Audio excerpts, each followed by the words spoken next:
kører fra her og Jesu navn. Okkara oktober husmøte, oktober 2019. Vi fortsetter visen her som vi begynner på sørst Kristus og Genesis. Herre Jesus og bid til om at vi okkara midtlån, vaska okkur og styrka okkur mitt i Norge, og bid om at litt okkur opp og styrka okkur i andanon, og gjør okkur jeg gjør okkur glede om ditt år, om dina frelse og om ditt år, Herre, hvordan underfullt det og signa på en ønstekan som durstar, bid om å salva og smyrja av tøyt blå og hvert øyra og hvert hjärsta, at de må være frigjur og de må høyra vi hjertan hva tøyt år sier. Og bid til om å styrka på en ønstekan utrunne, og vi til dård og uttalere innere menneska, at det er stersk. Stersk utrunne, stersk i andanen. Og i Jesu navn. Amen. Ja, som innløyende vers til at her Kristus og Genesis, det stendur i Hebreabrevet 28, til at loven hevande en skugga av kommande gavun tingun, og ikkje sjálva myndina av tingun. Det her, hever du en skugga, så en substansur her, til at skuggen kjemur årsak at vi her stendur nekka. Og vi hava substansen, tar høyt skuggan av ty, vi stendur kommande gavun tingun. Det gaua som vi hava til at alt som Gamla testamentet profetiskt vusti og ta øya vid ta verilige av og det. Og til veriligt ui Kristi. Alt offringarna, alt det til i Gamla testamentet til profetiskt om Kristus, profetiskt om frelsena. Alt lukka som fullfudja, eller sånn, men til okken det fullfudja, og i andan. Vi kan ikke vi tingun, altså vi kan ikke offra ting og blå og forskjelligt, til fullfudja vi Jesu blå. Og man sier det enskun, the New Testament is in the Old concealed, and the Old Testament is in the New revealed. Hvis man tog dette, Nudja testamentet i gamla fjalt, og Gamla testamentet i nudja uppläte. Alltså vi tog det viktigt att vi doa bäg Gamla och Nya testamentet.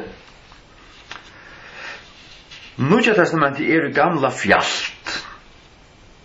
Det vill säga helt och Nya testamentet så allt uppe. Hickar du in i gamla så det Nya fjalt in i ut i gamla. Men det gamla uppenbara och i Nya. Tog att Nya substansen. Ja. Vi kommer til, vi gjør det til vi punkt 90 sørst. Vi fortsetter fra 20. Her det 32 punkt, men jeg husker om det også med en kort at det gjør han ikke man ikke alltid skunda seg så øyligt, og alt gang så kjøtt, og så hatta li, og så frem til okkur nytt. Nei, let dere heldur bare tidsja et her og et et her, et at kjøpet den vel og få det vel vi og lære av oss her og så gjør det. Punkt 20. Isakur, hin lova i soneren, fødder og undergjerar saman hot. Ikke bare undersaman, men undergjerar saman. Det var en undergjer. Altså en undergjer a miracle som det er enskun. Nekka undergjerar samt, så det miraculous. Undersamt og miraculous til ikke det samme. Undersamt er jo enskun wondrous, men undergjerar samt, det er undergjer i årene, det miraculous. Hva var til at undergjerar samme og tog at Isaker var født og det var tog at foreldrene som var nekk for gommel. Hon var färdig för att bo, hon flänte efter att Herren säger det. Att hon skulle öja baden av 5 år med över 100.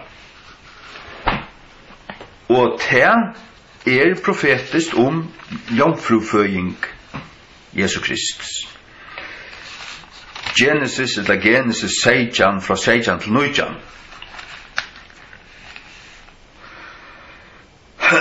Abraham tar fell på anlitt sutt og leie, og sier hjertasøynen, skal et barn være født honom som 100 år gammal, og skal Sara som 90 år gammel føa. Og Abraham sier ved Gud at Ishmael måtte liva framme fyrir ter. Han 8 lang Ishmael vid Hagar. Vers 19, og Gud sier, Sara konatun skal føa ter en son, og i rønt og veru. Og du skal kalla navn hans Isakur. Og jeg vil grunda mun sottmala vi han til en evigtverande sottmala, og vi sa hans etter han. Halleluja. Det er det som Gud lovar, og han sier til at det skulle genge etter 2 lufs til 8 år, og næste for Herren kom, så var hon vid bad. Eller hegen 8, jeg minns ikke.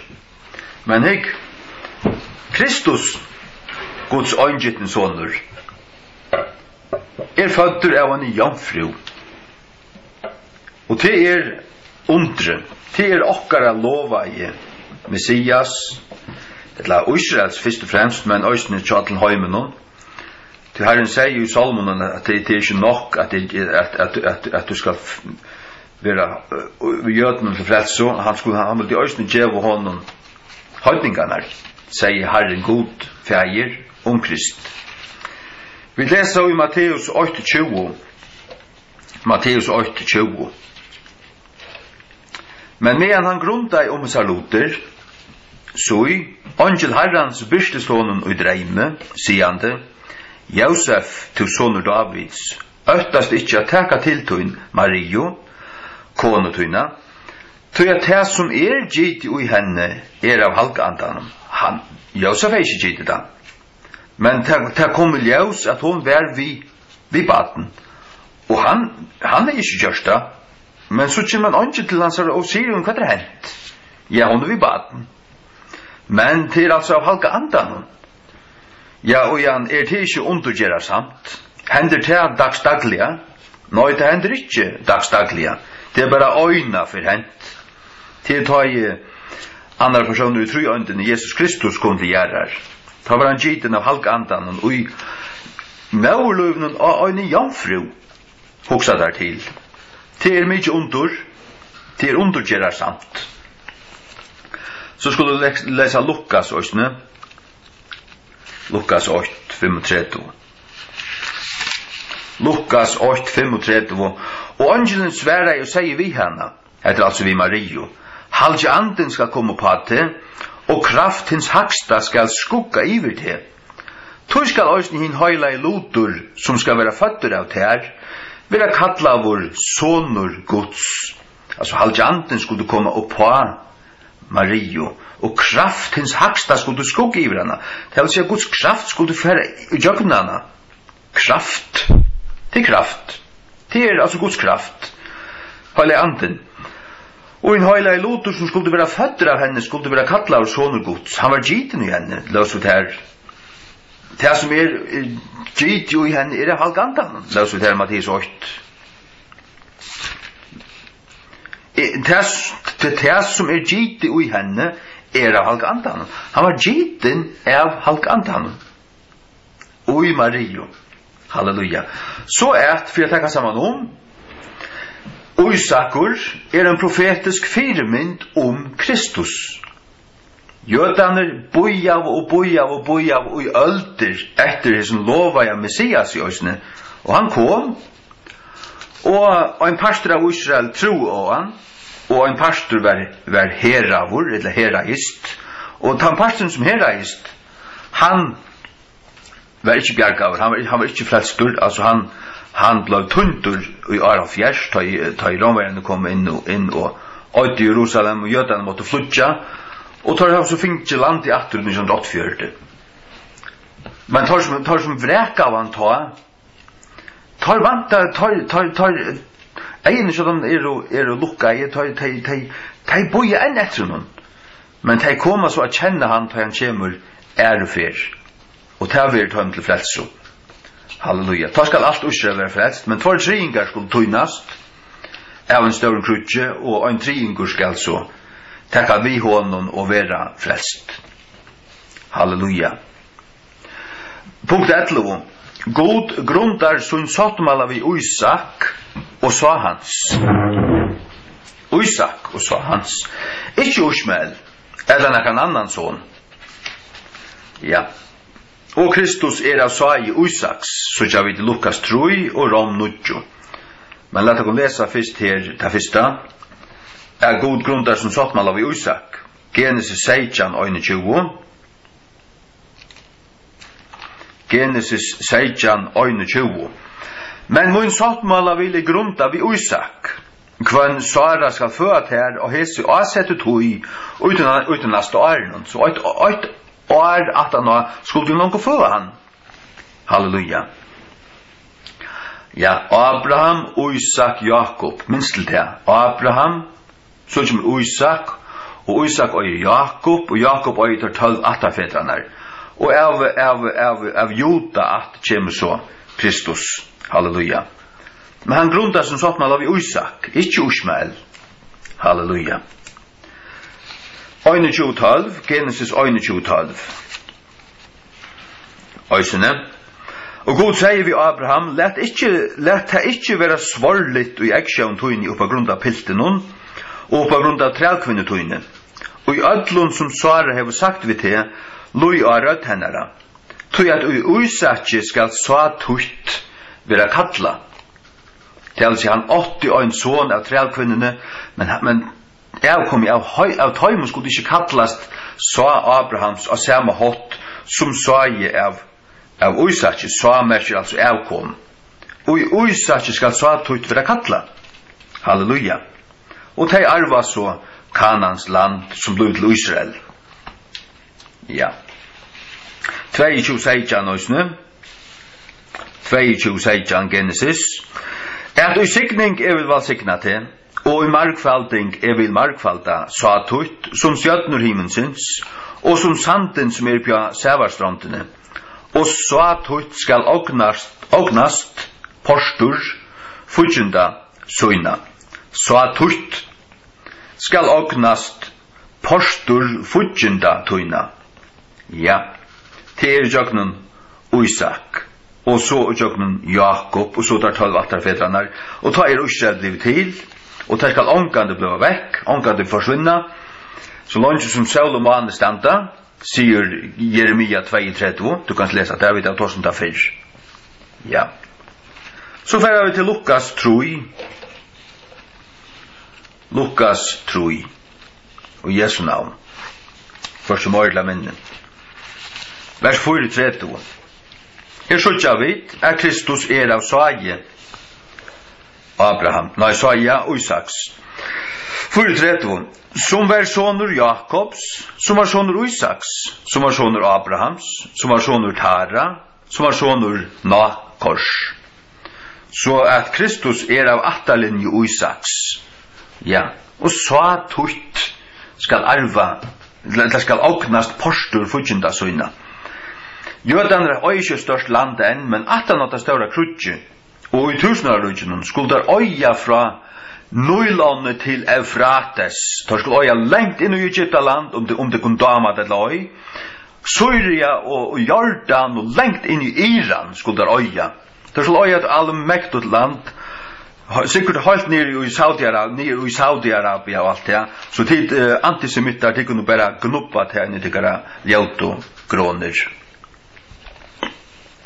Lad oss så lese oss Rom 9:6 og Jesu navne. Rom 9:6. Ja. Og heldur av tog at tar så Abrahams det tar atler bøten. Men Isak skal så tog være kattla. Så jeg sier, han sier ikke Abrahams, tog at Abraham åtte jo Ishmael øysene. Det vil si at, men Isak skal så tog være kattla. Det vil si at det som så Abrahams, men så Abrahams for brøyere, til her arabarne røysene urokneier, men det mer spesifikt og Isai og Isaks. Til I jøgnen han og ikke Ishmael. Og til heian Kristus kommen, halleluja. Og Israel, og vi planta inn I Israels tre og stammo, og njauta og drekka saft ur stammene, som høytninga frelst. Så arva vi det lot hevarar og I siknungun Abrahams øsnen. Ja. Vi får vågjere til 12. God skal skaffa lamp til brennjoffer. God skal skaffa. Vi får atter til Genesis 22, vers 8. 22, vers 8. Fra vers 6. Og Isak forteller jo Abraham feir søgn og sier, «Min feir», og han sier, «Her jeg, sånne min», og han sier, «Sutt elden og vien, men hver lampet til å brennjoffer?»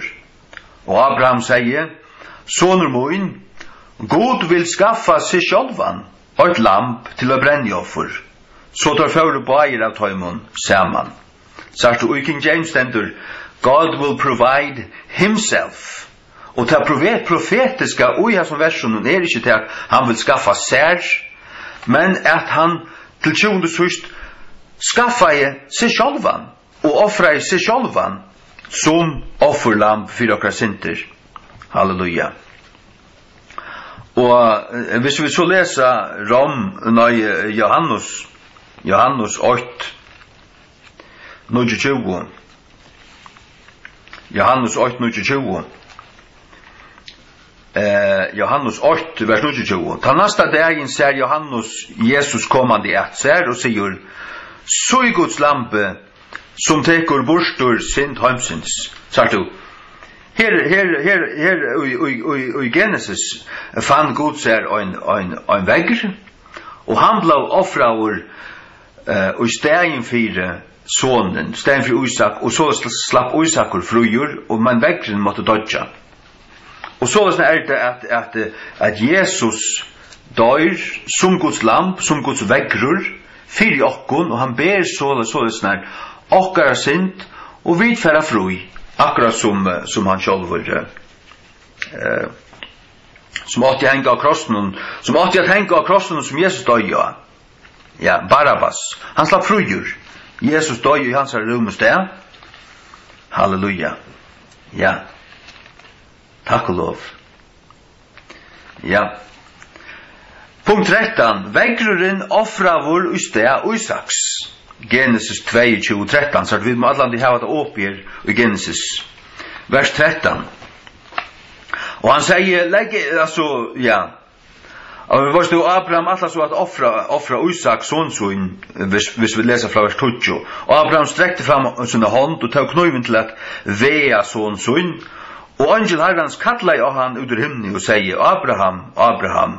Og han sier, her jeg. Og han sier, legg ikkje tunne hånd på pilten, og I heldur gjerri tunne ekka tingin etter honom. Så jeg nu veit I at du øttast god. Vi til at du hevurt ikkje atterhilde son tuin øynasta son fra mer. Og Abraham lytte opp egen sonen og hukte, og så I attan for han og veggrur.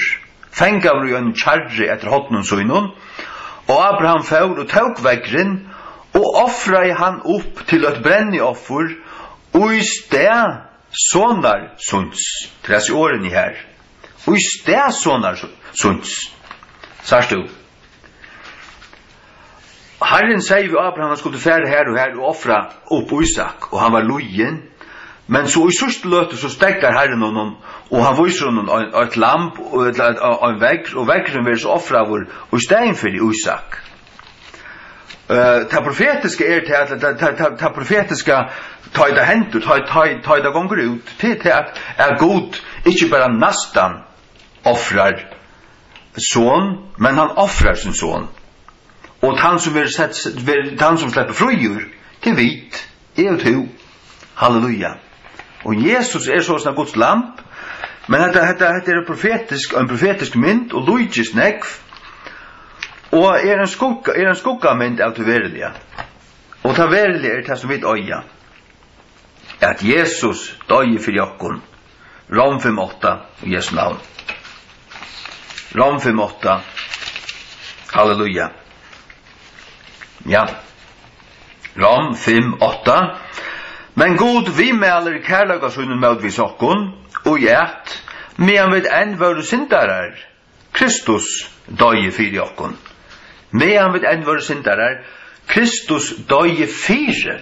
Her laus vi at han offrei han opp til å brenne offer i stedsånar syns, i stedin fyrir, og i hans plass. Kristus døye fyrir okkon. Fyrir okkon i okkara plass, okkara vegna og i okkara rum og sted. Rom 8:32. Rom 8:32. Han som sparte ikke sin egna son, men gav han opp for okken ødel. Hvordan skal han ikke vi hånden øysene frutje av okken ødel ting? Sparte ikke sin egna son, men gav han opp fire, hatt året her, fire, okkara vegna, og stegen fire øysene. Så du vid åtto at døy, vid åtto at døy for okkar synd, men Jesus døy for okkar synd og i okkar rum og sted. Han var rattvisur, han var syndafrugur, såleis at vi får hans rattvisur som gavo, og han teker på seg okkar synd. Og til det som suttje her i Genesis atur, at sonren 80 døy her, men så blev vekkeren offra opp for hans, fyrir han, og i hans sted. Vekkeren altså Kristus, og to og Isakur, og hessen her, og hessen mynden her. Halleluja. Punkt 1. God løyer Isak, signar han, og så hans.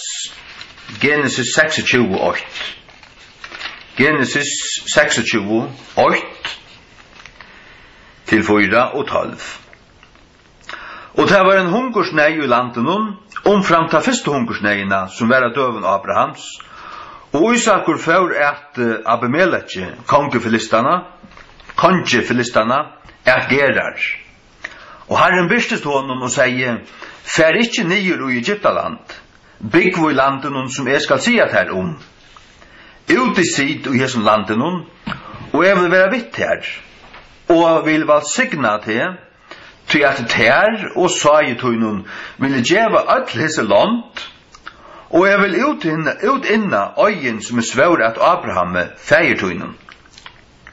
Og jeg vil få svar tøyt at markfaldast, som stjørnur himmelsins, og jeg vil gjeva sagi tøynun öll hese land, og i sagi tøynun skulle allar tjauur gjerarinnar vera valsignajar. Ja. Og vers 12. Så han så i Isakur ut i landen og møttøk ut i samme åren 100-falt. Og Herren valsigna han. 100-falt. Det vil si at hvis du forstår at han så 8 eple, hvordan jeg gav et her eple av seg 100 andre epler. Og så han så også andre kvøyte og andre ting. Det var bare givet så nek av seg at han bøyna veien til første året ble bare rettelig vel fire, altså. Rettelig vel fire, rettelig signavur. Og her kan du si at jeg her alt tøymelig og alt her. Men i Kristi, hvordan det her? Ja. Lett oss fære i Nødja Testamentet. Vi leser her at ja, og i Kristi ber vi miklan avvøkst og møttøkka evige løn om vi akta hans år. Markus 4:8, lett oss lese det.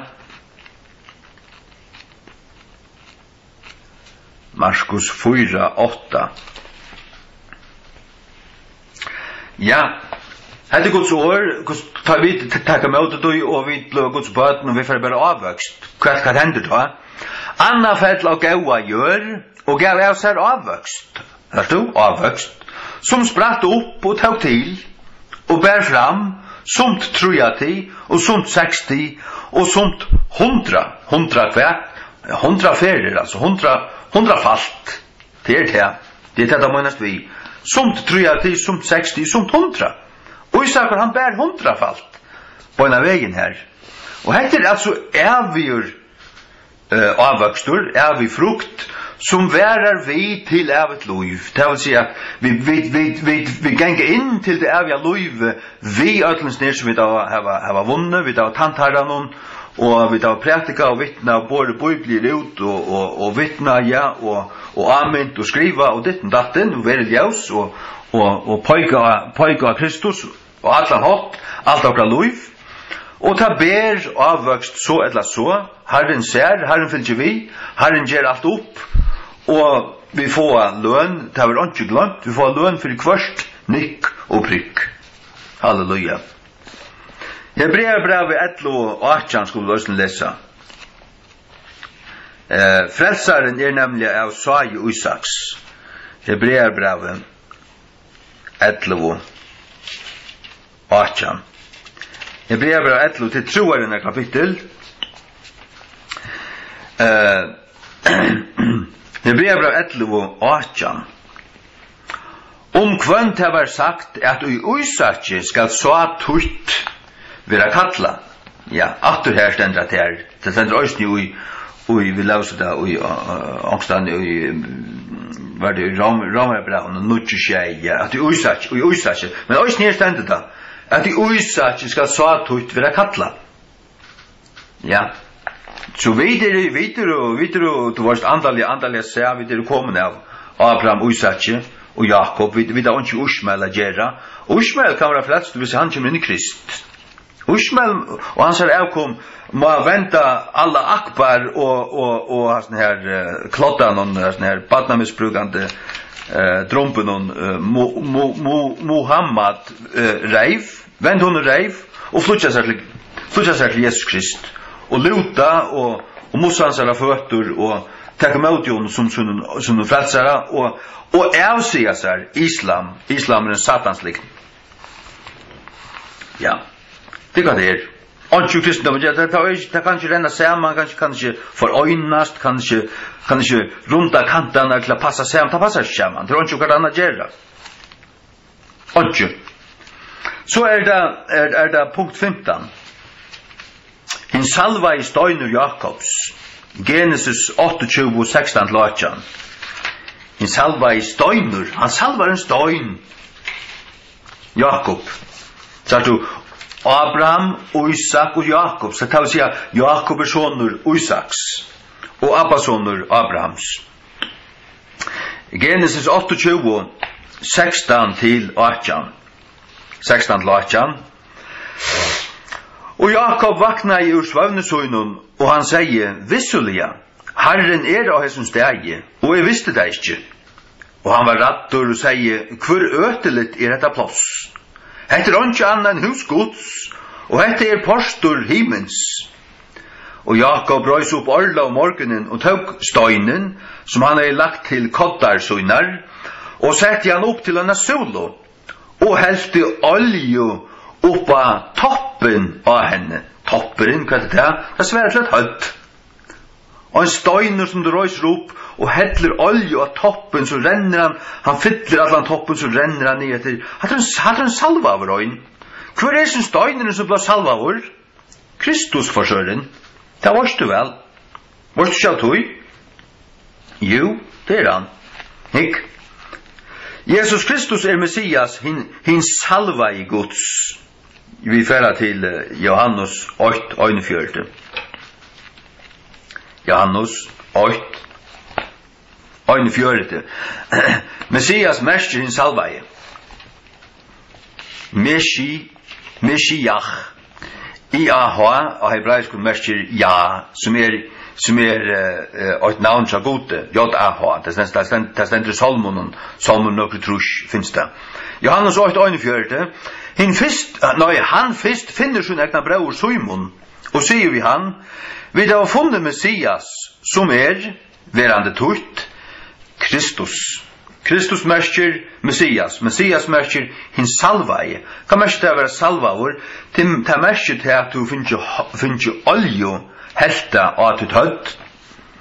Og Jesus fikk ikke olje, fysiske olje helta av sitt hødd, men da han ble døpter, ta åpna oss himnaner, og tar seg og Guds anda, lukka som en dikvo, koma ned i ivran her, Og vær verandi av honom, skjønnøyt.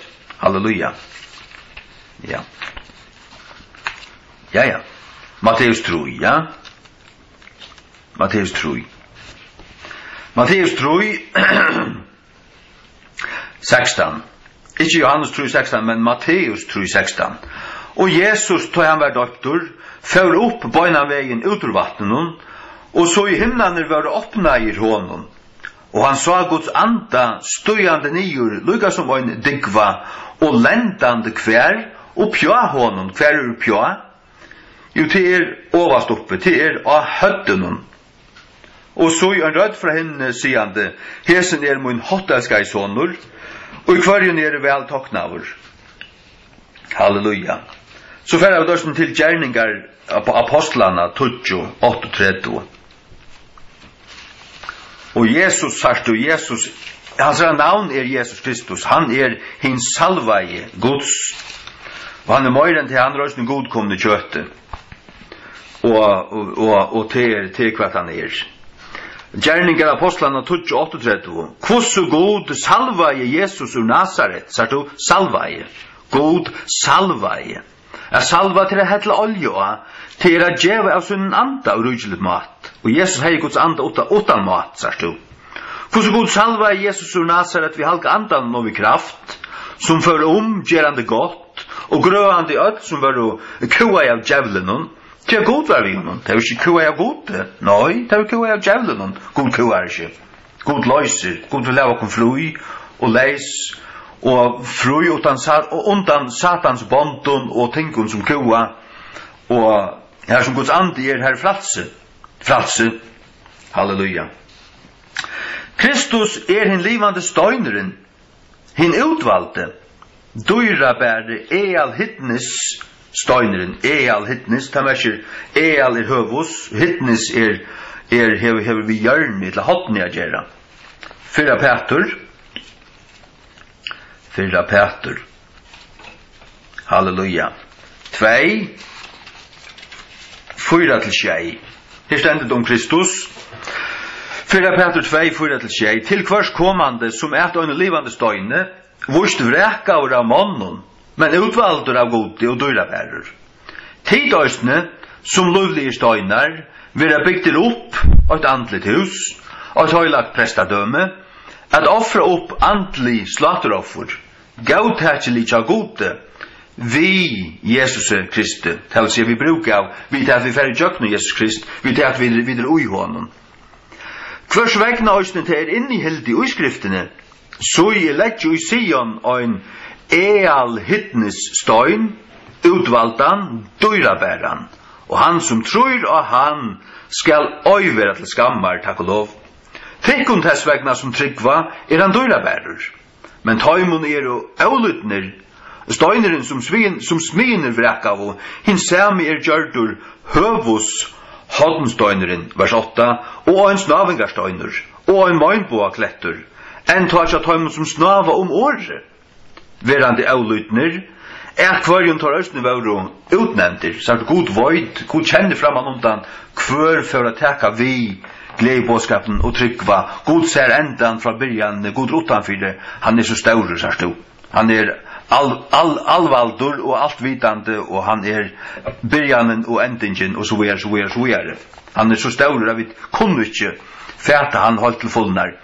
Men Jesus sin støyneren, og Jesus Guds salvaje. Halleluja.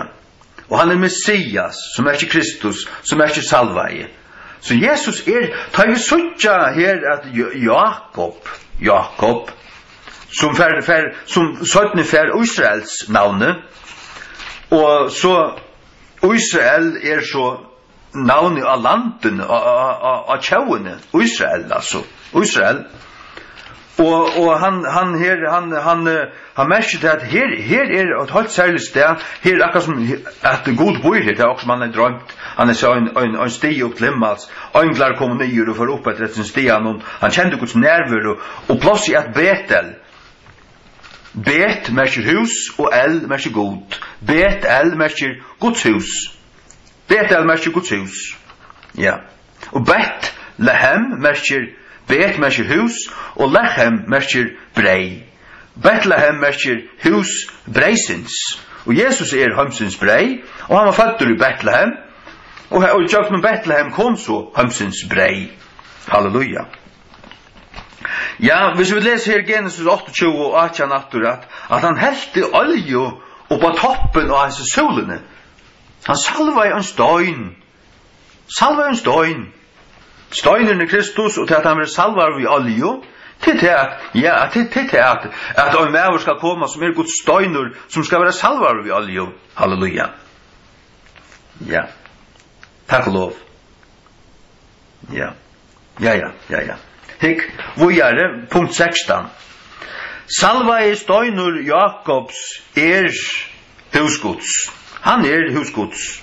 Salva i støyner Jakobs husgods. Genesis 28:22, point her. Og hesen støyneren som jeg har sett til en solo skal være husgods. Og av öllum som du skal djeva mer, ville vissulega djeva tujundarparsten tær. Hesen støyner som jeg har sett til en solo skal være husgods. Hesen salvaie. Så skal han være husgods. Alt skal være lagt under han. Skal du være parster av Guds hus, skal du ha nekka vi goda gjerra. Så skal du komme til Kristus og være bygd opp. Han hotna støyneren, apostlene så grunnvøtleren og alt det her. Og så være vi bygd opp som levande støyner til et andlet hus som God bor i. Og men det et hus som utanfor Kristus, så bor God ikke her. Men God bor her, tog at Kristus uitøy. Og støyneren Kristus. Hikk? Nu er nemlig spennende. Tog at Nya Testamentet sier at Jesus Kristus hodnstøyneren og i bygning og tempelet Guds, som vid òsne pastor av Efesus 2. Efesus 2. Sagt du hvordan vi sørger til at vi leser ting i Gamla Testamentet, alt så fysiskt, alt virker så naturligt, men så har det en andelig tøytning, og den andelige tøytningen av du, han oppleten og åpenbæret av Nya Testamentet, at det er støyneren her, støyneren vi leser om her, som han salvar her, støyneren i Kristus. Og hvordan kan han bli til husgods? Jo, til sånn er god gjørsta, vi leser det her i Efesus 2, fra 18 til 22. Efesus 2 fra 18. Tui at jögnun han vid bæir pastar hava gongt vi øynun anda til fægin. Bæir pastar høytningar, eller jøtar og høytningar. Bæir pastar, jamstidleir. Hava gongt vi øynun anda til Guds anda til fægin. Men det jögnun han, jögnun Kristus. Hvis jøden ikke kommer jögnun Kristus, så er han ikke frelstur. Nei, og heldur ikke høytningeren. Så snar bare vi all lukaste til deg for krossens felt, til at takka mot hånden, takka mot Jesus Kristus, hans var fullkjørda verset, eller ikke, til det øyneste, vers 9. Nå, tessvegna tid øymøyra fremmander og utlendingar, men samborgarar vi tommen høylavo, og av hushalte Guds, av hushalte Guds vid høytningar som kommet til trunna av Jesus. Og vera bygder opp av grunnvøtl apostlarna og profetarna, sagt du har nu, Jesus Kristus sjálvur verande høvus hoddenstøyneren. Ta du bygger et hus, høysen jeg har sett at det gamle husen i Litvik, jeg har et gammalt hus i Vreskvøtte, og her skal jeg si at men her så man några stora støynar nere her som hjørnene var og ta øyna hjørne var bare en stor kletter altså, en stor kletter. Og her stod huset vel, det skulle standa vel, det skulle tåla vindarna og så gjøre. Og det gjør det. Men det selte det altså. Ja, jeg selte det. Men Kristus og tannstøynen, han selger ikke. Og det som han giver meg, Guds år og alt det her, det som han giver meg til nøy, det var altså åndsyntekta fra meg. Ikke inn i eia. Ikke? Og vera bygder opp av grunnvøtl apostlarna og profetarna, Jesus Kristus sjálvur verandi høvus hoddenstøynen, så stendur vi gjøre. Og i kvarjon, her stendur lukte P her, det man sier in whom, det man sier og Jesus er personlige. Ikke i hessen tingjennom, som holdt, men og i kvarjon til og Jesus. Og i kvarjon atlur bygningurinn, hørskelja skipa ur saman, veksur at heilavun temple og I herranon. Bygningeren, Jesus hodnastøyneren, og grunnvødleren så apostlaner og profetaner, profetaner gamla testamentet, apostlaner 12 apostlar lamsins, Jesus Kristus hodnastøyneren, og vi bygningeren. Hørselig skipa og saman, veksur at heilavun temple og I herranon, og I kvarjen tidårsni vera bygdir saman til ein bostad Guds, jøgnun anden knytter alt saman, sagt du. Og det en andlig bygningur. Men Jesus Kristus hodnstøyneren, kan salvaie. Halleluja. Og han østene treie, vintreie, som vi grøynar og en grøyn i en vintreie, hun suger saft til sunn, tvert utjøkt alla grøynene, og ut til frukten der som hun honker, og så ber frukten avvøkst, årsak av saften som hun fer fra stammene. Og denne saften altså Guds ande og salvingen og løyve som vi får fra Kristi. Halleluja. Takk og lov. Spennende Spennende Vil du komme til Seijan? Ja. Hikk. Genesis 29. Støyneren ruttlaver fra brunnen og seieren vatnavur. Hva sier han ikke plink til å høre det her? Altså tingen her, jeg skal si at det er, onkur vil tro at hva du lyser til at det er? Jeg bare lyser på Bibelen. Jeg har ikke funnet tingen nekkar leksikon, ditten og datten, bibelleksikon, og akkurat norska ditten og datten. Jeg har bare lyser på Bibelen og i Aravis, og så har vi bare farva og strik og ditten og datten. Herre Kristus, hatta meg skratta. Ja, men Guds ord letter kvart an opp. Det sier seg ikke ofte, Det gjør det. Men det er ikke mer, det er ikke mer å takke. Men jeg må si at det er som gjør at god du giver meg det. Guds ande du giver meg det. Pøa, smått og smått, og sinter her, og sinter der. Genesis 28:3. Ta før Jakob av fersøyne, og kom inn i landet til folket Estursins. Og han hukte og såg en brunnur av ekronen. Og såg, her var det tru fylgjer av seie liggjande tja honom. Tog at tog brunnen vattna av tøyr fylgjene. Og en mykjel støynur, var uppja munnanon av brunnen.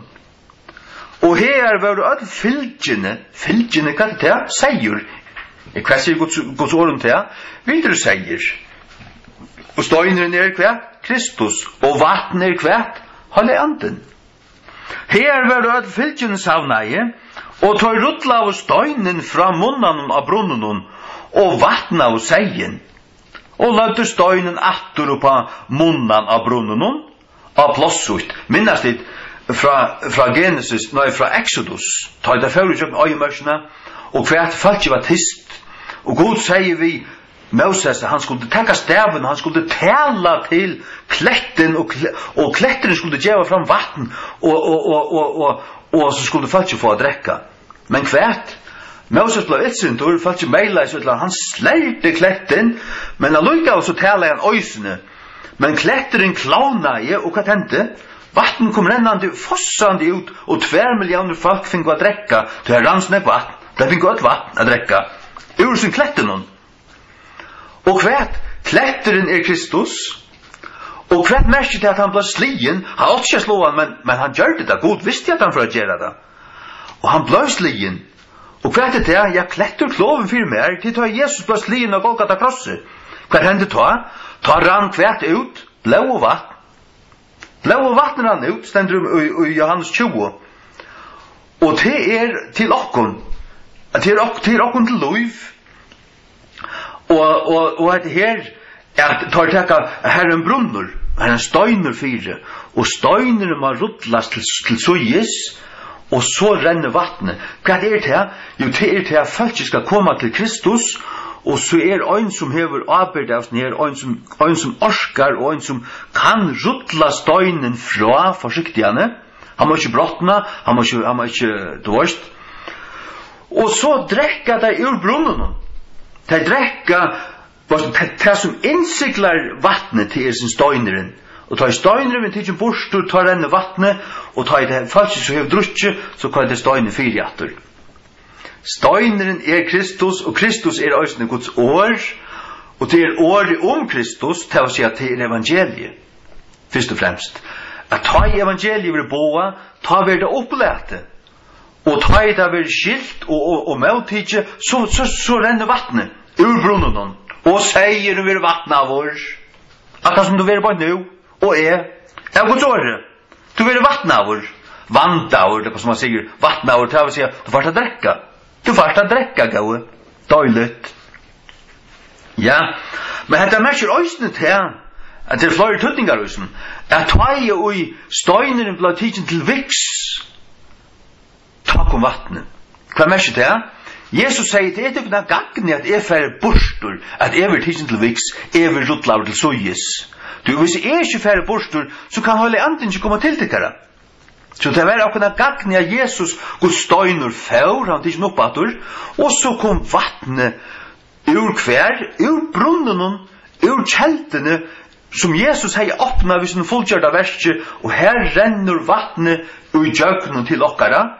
Men kvosse og det, nu er vi hirar, vi som taler Guds år, så er vi under hirar, under ivhiranen, og vi rutla støynen fra og djeva seinen a drekka, og så blir vattnet a streima, og seinen for alle nokka drekka, og han fyrir a hjerma, og han vil velhurdur, og gavunlega. Halleluja. Hikk. Støyneren Kristus var tidsen borste fra lærersvønnen, og halvdje anden vattnet kom i stegen. Johannes 16:6. Hette er ordentlig stått til dette her. Hette er ordentlig mettande. Johannes 16:6, 130 under Nya testamentet, 730. Høyast hetta, jeg sier til kun sannløykan, det gagnligt fyrir tikkun at det færi av sted.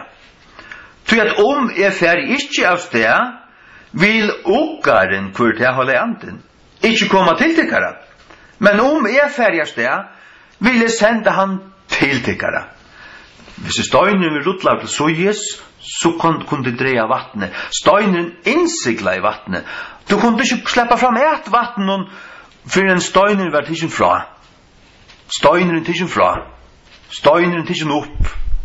Ta kunne du drekka. Halleluja. Halleluja. Jeg sier atter halleluja. Takk lov. Lad oss lese Johannes 6 øysene. Johannes 6. Fra 6:30 til 9:30. Og til sørste denen, til større denen av hatøyene, stod Jesus og råpa i siande. Jesus stendur og råpar, siande.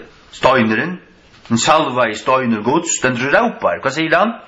Om nekka med vår tiste, let han komme til moin og drekka. Han utrur av meg, og så skriften har sagt, utur hansara bugge skulle fløyma åger av livande vatten, ikke bare vattne, men livande vatten. Hva tar for nekka? Det holder anten. Så stender klamprun her, at stender klamprun til at en innskåten tanke. Det er ikke det at det er lagt av trætgodsår i vrøver, men at det stender bare klamprun til at det er bare en grammatisk regel. Man ser at det er en sånn innskåten tanke og i forløpenen. Vi leser vers 9:32. Men dette taler han om andan, som tøyr, som trygg var han, skulle møtteka. Hvert var tale om andan? Jo, det er livande vattnet. Skulle møtteka.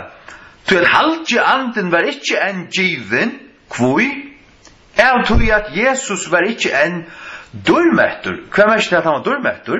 Jo, færen oppater til himmels, sekstur vi høyre hånd færsens himmelen, og hever færen oppater og sånne fotlo durdar støvo.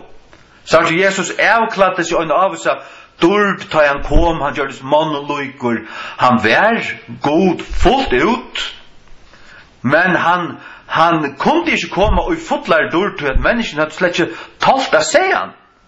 Det hadde ikke tolta. Men Peter, Jakob, Johannes och ombrödingarfjällen i Matteus 16 tar så han här i dörd, tar skojn han här. Tar skojn han. Här där ser han sa att himmelsk dörd som han avkladd sig till han kom. Men han har kraft. Och han har Guds dörd, han har Guds kraft och närvaro och allt det här. Och Guds undergörande kraft och isär och allt det här. Ja. Fullt ut. Men som säger att det måste avmarkas till han skulle göra en gärning och mittlun. Halleluja. Ja. Låt oss nu läsa Jobb 22. Öjligt intressant. Öjligt gott. Här är ständ också om klätt och här ständer om olje och vi skulle sikva olje och klätten och så kommer strämmar och ajer och ditten datten, allt det här. Jobb 22. Jobb 22 fra 4 til 6. Nå fra vers 3, hygg. Ta i hans kjerste, det er Jobb som taler, vi synes det fra vers 8. Ta i hans kjerste skøyn og pjå munnen høtte. Hva er det? Guds nærvære, Guds kjerste, og kjerste er kjersteljøst, til en flamma, til en nærvære av Guds anda. Jobb kjente jeg det her, utroligt. Og ta i vi hans ljøse er Jack og Jøgn og Miskur. Ans og vær i døven ungdomsmunds, ta i Guds løgndarmål vær oppjå munnen tabernakle. Tabernakle er hans hus, men og i andlen tøtten ikke er det hans likan. Tøtten mot likan. Videre, Paulus sier i Korint at han lønges at avklea seg etter tabernakkel og være øyklader til himmelska. Han sier det her. Mot jæreska hus er som tabernakle. Det vil si at hans løgndarmål være oppjå hans høtte. Det er Guds nærvære. Og i ter eller i der òsne. Vers 5. Ta i en allmåte å være en kjamer. Ta i munne bøten være omme. Så vers 6. Ta i två i munne fet vi smøre. Og kletturin helte mer ut løtjer av olje. Låt oss bara ta det först. Två i munne fet vi smøre. Kvarjen vil smør vunnet ur? Mjölk. Hva sier Guds år om mjölk? Hva er det? Inna falsleise år mjölk årsins stender i 17 Peter 2:2. Inna falsleise mjölk årsins. Det vil si två i munne fet vi smør. Smør er tjukkmjölk. Det vil si at det er det tunga, det er maten, den tunge maten i Guds åre, som du kan vaska tunne fet vi. Hva mer ikke det? At du vaskar tunne gongt, tunne levna, tunne livsførslo, vi Guds åre. Hva hender så? Så hettler kletturin, Kristus, ter ut, løtjer av olje som er kvært, Guds nærvære, Guds kraft, Heilig andens salving, som er kraft til kristenløyve. Han gjev der til. Kletturin hettler der ut løtjer av olje. Og en ærestand i 5. Mosebok stendet det at han sier ur kletten til Deuteronomion 2:13.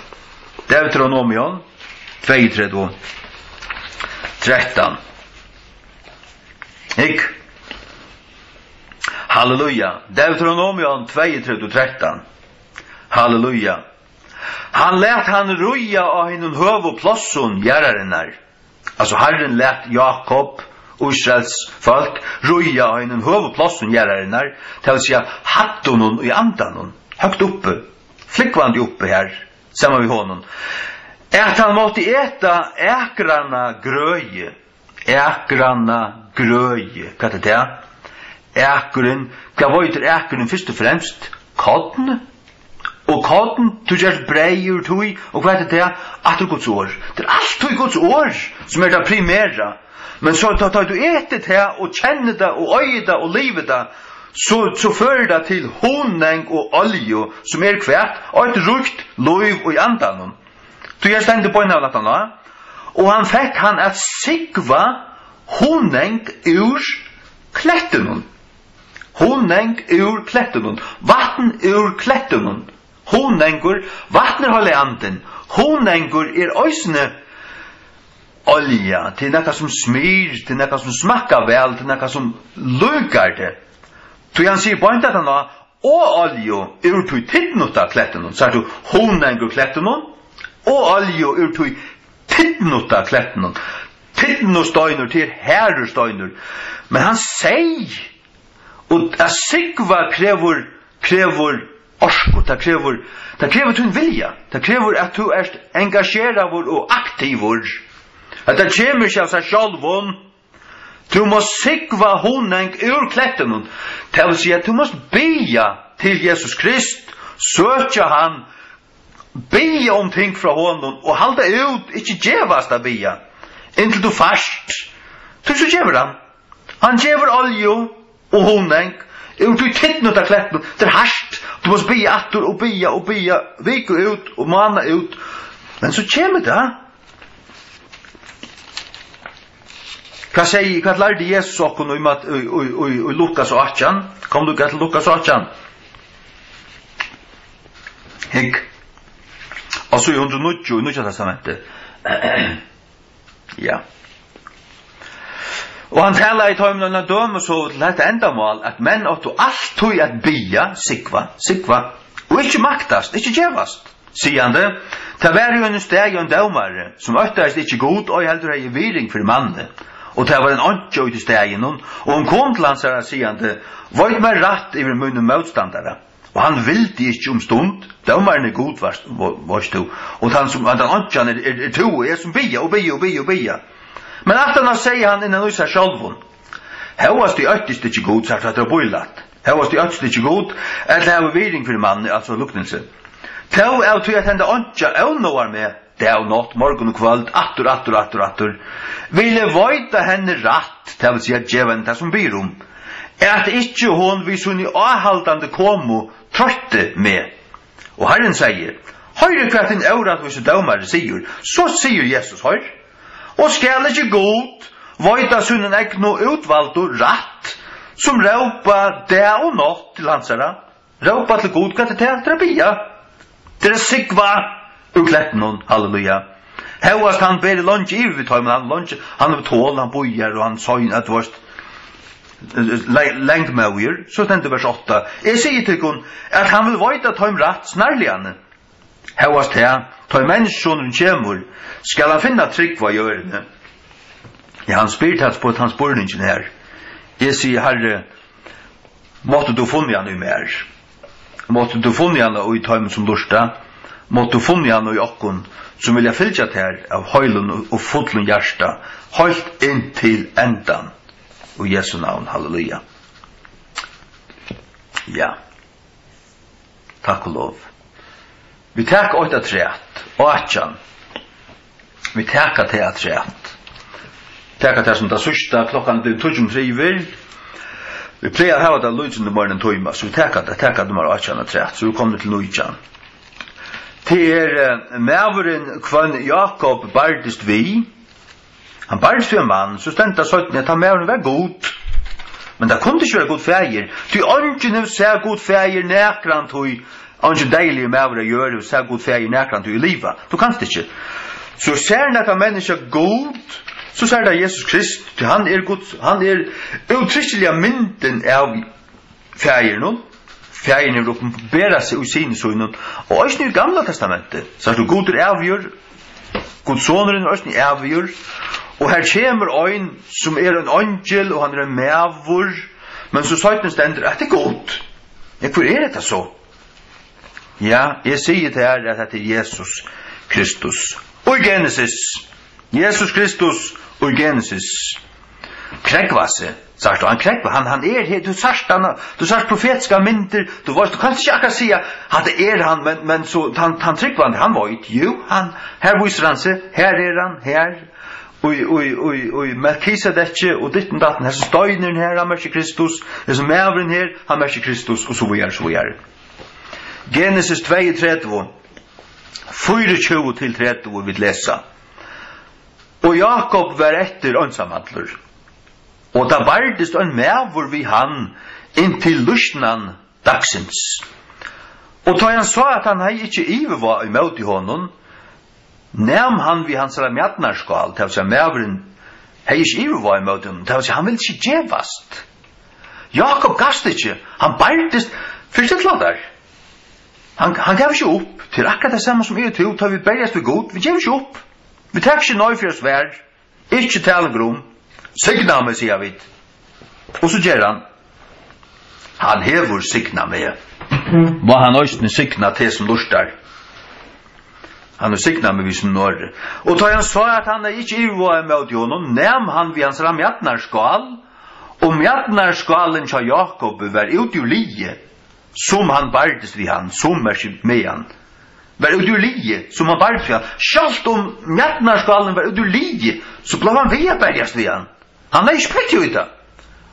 God slå han her, at han blev via bergast akkurat som du sagt ut som boksekampen, annar eie honker ute, han bløyer her, og han gong ser ut som han fotler stettlande med, han burde ha givet opp, men han bæra så troskur, han djevist ikke.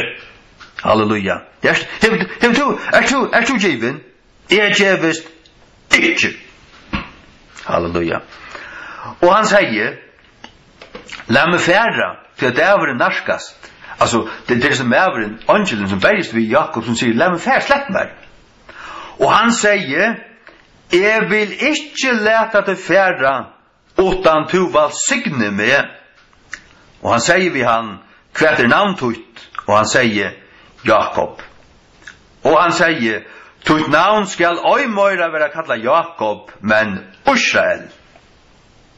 Her færa han Israels navnet. Tui at som ein prinsur hevur tu mått, det var ikke kraft, myndløka, styrke, kraft, meie, tja gode, ifri gode, fyr gode, og tja mannen, og hevur haft iverva, det var ikke, han vann. Ikke til at han var sterskare, men tui at han ikke gavst. Det var han som sier. Hei han givist og bara lagt seg nira sovet at vorst, og nei tumsmar. Så har han ikke blivet signaver. Men til at han ikke gavst, det var rundt til at god signa han. Han var for et nytt navn. Og et nytt navn. Akkurat som Saulus fikk Paulus navnet. Akkurat som Kefas fikk Peters navnet. Og det er andre dømer i Bibelen om det. Halleluja. Ta i god slærte og vinner til kjøtt vil barst og bøye og ta bognar, men ta i du så gonger vujar fram, så det anden. Så god slige til kjøtt, og så det anden som gonger vujar. Læt god slå til kjøtt, læt han drepa til kjøtt, og gatt så vujar. Så vil god gjøre det et nytt navn. Halleluja. Det er som en prinsur hever som mått tja gode, og tja mannen, og hever haft iverva, til å si hever sikra. Hast prevailed. Stendt i enske King James. Vers 20. Og Jakob spurte han og sier, si mer jeg bygge til navntutt. Og han sier, hvers vegna er til at du spyrst etter navnemunnen? Og han var sikna i han her. Og Jakob kalla i navnet av plossenon Peniel. Sagt du Peni, merker anlit, og L er god. Den merker Peniel, merker Guds anlit. Tog at jeg har sett god anlit til anlits, og lov mot er varvått. Han sier jeg har sett god anlit til anlits. Sagt du, vers 24. Her kommer det med av å bergist vi han inn til Lysland dagsins. Og så tar Jakob ikke gjevst og vinner oss mannen og hever iverva, så sier det som er av vi han. Gjør han og nytt navn og sier til at som en prinsur hever du mått tja gode og tja mannen. Hvordan kan han si tja gode? Til at han er god. Og så gjør det enklare i vers 30, og Jakob kallar i navnet av plassen om Peniel. Tog at jeg har sett god anlit til anlits, og lov mot er varvått. Vers 31. Og som han får iver Penuel, røys saulen oppå han, og han halta oppi av sunnmjøten. Her får han haltande, slien i kjøten hon, Han är barst, det är koston näka, och det gör det allt tog, ta god vill bruka det och möta där och göra näka vitte. Han kommer att bärgast vitte, och du kommer att bärgast vid han, och det kommer att komma nöstara fuka, ting kommer att ruka, och ting kommer att brottna, och ting kommer att färda. Du kommer att missa hatta, men släpp inte herran. Och så, vad händer? Knappeliga så, vad händer? Ja. Det är akkurat som att okkur brottnar i utan hötte. Det är akkurat som att en kokosnöt blir knäcka och så renner bara, jag vet inte, till vårt. Honängor, olja och ditten datten i det. Och du blir signaver av hattene. Guds olja kommer i det. Och då har du såget hur barst vid den mannen här, Kristus, klätten. Sagt du, Jesus är god Jakobs. Jesus är god Jakobs. Ty att ången kan suttja anlid fägersins och liva. Och i Exodus 3:20. Exodus 3:20. Här säger god fäger vid Moses. Sagt du, Moses hej vi god fäger att göra.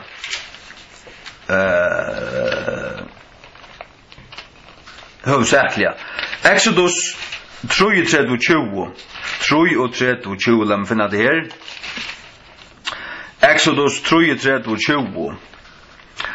Och han säger, du kanst inte suttja anlid mot, ty att jag skall ången med vår suttja med och liva. Det vill säga, suttja anlid mot och liva.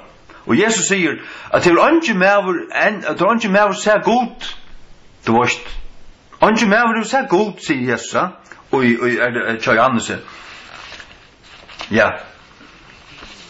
Alltså det vill säga god anlit till anlit. Men så tar Herren för att bo i Moses, så helt han hiljande sina hand i sitt anlit, och Moses slappar suttja hans backpastar. Han vill se god färger för att gängande här, och han vill bara se hans rygg och hans backpast. Men här ser Jakob god anlit till anlit, och det är mävor. Det är mävor in Jesus Kristus. Det är god kommande köttet, som här kommer i himmelen, och han kommer nyer, och han blir gitten i målen av Maria, kommer tvås ta hans gitten av er, han kommer här tvås två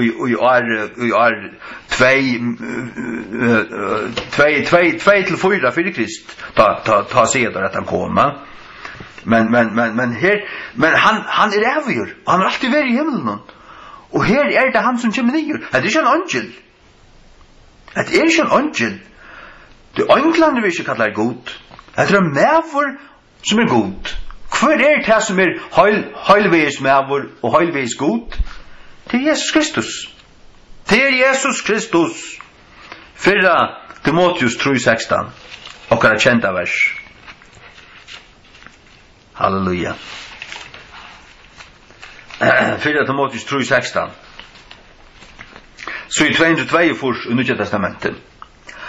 Og utan strusmål, Mikael er løgndardømmer godlig løygans. God vær givet til kjenner i kjøtenen, ratthusgjørter i andanen, sattur av øynglun, prætik av høytningen, troen av i heimenon, møttidgen opp, inn i dord. God vær givet til kjenner i kjøtenen, til å si en fysisk likame Jesus Kristus. Og her er det altså en mævor, en fysisk mævor, som berges ved Jakob, som også er god. At det er Jesus Kristus. Jeg sier der. Og det er som ikke tåler det, det er bare fotlig vantrykk. Fotlig vantrykk. Det trykker ikke på evig løyga Jesus Kristus. Jeg så det fastlærere her. Jo, han er det avgjør. 17 Korint 4:4 øysene. 17 Korint 4:4. Ja. 17 Korint 4:4 fra vers 3.